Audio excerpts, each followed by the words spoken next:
Dnes si pripravíme morského vlka s čiernym rizotom a krevetami, zeleninovým brunoise, sabajónom z proseka a šafránu.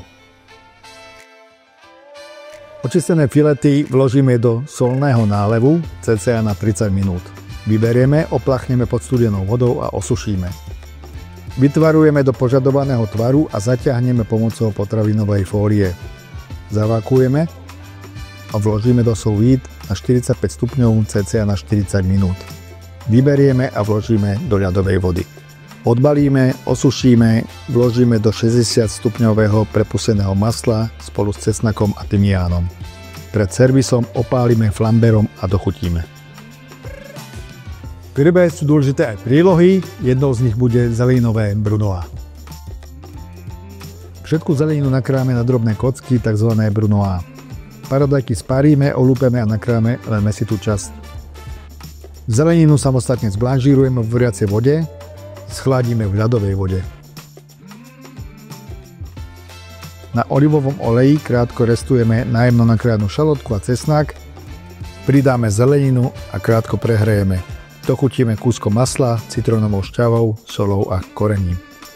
Nakoniec pridáme najemno nakrájanú petržlenovú vňať.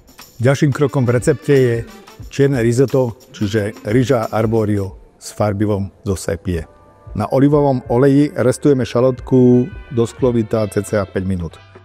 Pridáme ryžu a restujeme pár minút. Pridáme prosecco a necháme ho vstrebať.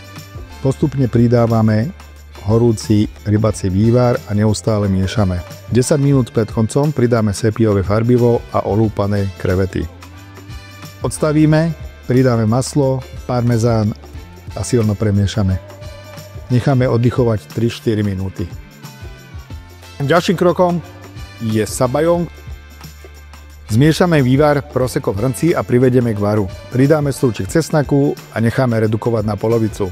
Odstavíme, vyberieme cesnak a pridáme šafrán. Pripravíme si vodný kúpeľ. Na hrniec s vodou položíme misku, pridáme vývar a žltky. Neustále šľaháme. Keď je omáčka primerane hustá, vyberieme ju z vodného kúpeľa a zašľaháme do nej maslo, pokiaľ sa nerozpustí.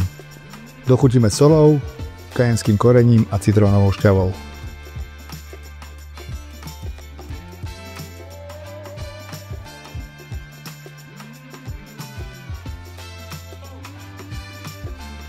Toto krásne jedlo z morského vlka s čiernym rizotom, krevetami, zeleninovým brunoise a sabajónom z proseka a šafránu.